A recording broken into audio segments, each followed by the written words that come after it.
As a network marketer, hindi lang naman tayo nagbebenta ng products eh. Hindi lang tayo nag-o-offer ng opportunity.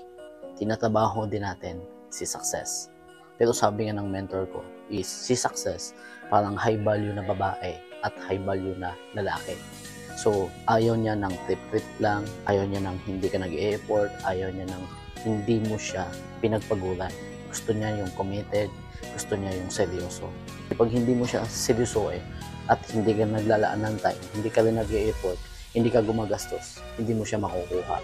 So si babae or si lalaki, ayaw niya ng pinagtitipan lang siya.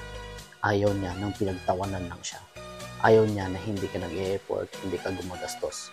Ayaw niya na easy to get lang siya. Gusto niya paghirapan mo siya. So may mga tao na trip-trip lang, may mga tao na ayaw nilang gumastos, may mga tao na ayaw nilang maglaan ng oras at ayaw nilang mag-effort. That's why hindi nila nakukuha. Pero ikaw as a network marketer, makukuha at makukuha mo yan. Basta seryosoin mo lang.